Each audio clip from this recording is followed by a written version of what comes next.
Hello students, जय हिंद जय भारत। बच्चों, एक मेरे पीछे बहुत अच्छा थॉट लिखा है कि तू खुद की खोज में निकल, तू किस लिए हताश है, तेरे वजूद की समय को भी तलाश है, समय को भी तलाश है। साथियों, ये बात बिल्कुल सही है कि आप किसी दूसरे की खोज के लिए नहीं, आप जब अपने लिए खोज पर निकलेंगे उसी दिन आप सफल हो जाएंगे। साथियों, सबसे जरूरी होता है हमारे जीवन में खुद पर विश्वास करना, जो बहुत कठिन होता है। कहते हैं ना कि जो व्यक्ति अपने आप पर विश्वास कर ले उस पर दुनिया विश्वास करती है। तो सबसे पहला हमारा काम है कि हमें अपने आप पर विश्वास करना होगा। और कहा है ना कि believe in yourself then believe in your teachers. पहले खुद पर विश्वास करिए, फिर अपने टीचर्स पर विश्वास करिए। हमारे अंदर बस यही एक चीज होती है जिसको हमें समझना होता है। एक ऐसा युद्ध होता है जो खुद के विरुद्ध होता है। मैं कहता हूं सफल वही व्यक्ति है जो खुद अपने विरुद्ध युद्ध करे। और वो युद्ध क्या होता है? अपनी कमियों को पहचानने का, अपनी कमियों को पहचानने का और उन कमियों पर कठिन परिश्रम करके आगे बढ़ने का। मेरा मानना है कि आप अपनी कमियों को लेकर पछतावा मत करिए, पछतावा करिए लेकिन उस पछतावे के साथ साथ आगे की एक योजना बनाइए जिस योजना के बलबूते आप अपनी मंजिल तक पहुंच सके। साथियों, जीवन में किसी ने बहुत खूब कहा है कि गरीब घर में पैदा होना गलत नहीं है, लेकिन जिंदगी भर गरीबी में जीना यह सबसे बड़ा पाप है, क्योंकि हर व्यक्ति के दो हाथ हैं, दो पैर हैं और उसको कार्य करने की एक क्षमता दी है। कोई भी व्यक्ति जन्म से शक्तिशाली नहीं होता है, कोई भी व्यक्ति जन्म से बुद्धिमान नहीं होता है। उसको बुद्धिमान बनने के लिए कुछ करना पड़ता है, कुछ कर गुजरना पड़ता है।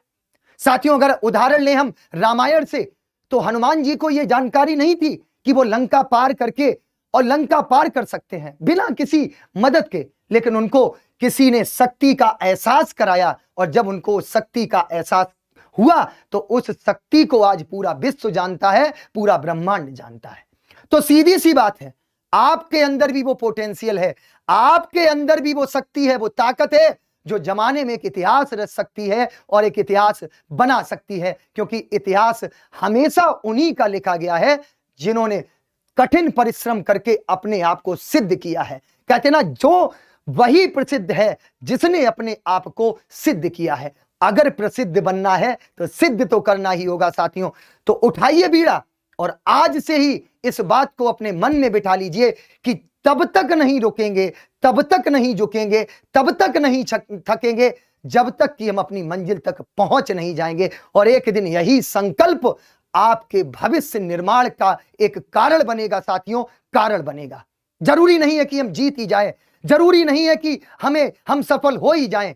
यदि कहते ना कि अगर जीत गए तो इतिहास में लिखे जाएंगे और अगर हार गए तो सलाहकार बन जाएंगे, एडवाइजर बन जाएंगे। क्योंकि जो फेलियर है वो भी आज की डेट में किसी ना किसी को सिखाता है और सिखाने के बलबूते पर वो भी एक समाज में अपना नाम बनाता है। तो सीधी सी बात है, अपने समय का सही सदुपयोग करिए, इस समय की वैल्यू को पहचानिए और उस वैल्यू को पहचानते हुए सिर्फ और सिर्फ अपने काम पर ध्यान दीजिए।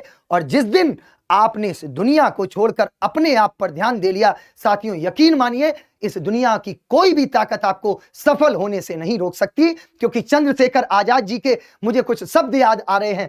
चंद्रशेखर आजाद जी ने कहा था कि यदि सफल होना है, दूसरे की सफलता को मत देखो, आप खुद पर काम करो और अपनी सफलता को पाने के लिए कठिन परिश्रम के बल पर एक दिन आप उस सफलता की आखिरी सीढ़ी पर जरूर पहुंच जाएंगे, जब यही जमाना खड़ा होकर आपके लिए तालियां बजाएगा। साथियों, आपके लिए तालियां बजाएगा। तो मुझे ये आशा ही नहीं, पूरा विश्वास है कि हमारे ये बच्चे, हमारे ये एग्जामपुर के योद्धा एक दिन पढ़ाई करके और इस पूरे विश्वास, धैर्य और लगन के साथ अपने ऊपर विश्वास करके और इस एग्जामपुर पर विश्वास करके अपनी मंजिल तक अवश्य पहुंचेंगे। अगर ये वीडियो अच्छी लगी तो शेयर जरूर करिएगा और एग्जामपुर आर्मी एग्जाम चैनल को सब्सक्राइब करना ना भूलिएगा। Thank you so much. मैं सत्यदेव सिंह आज के लिए इतना ही आपसे विदा लेता हूं। जय हिंद, जय भारत, जय एग्जामपुर।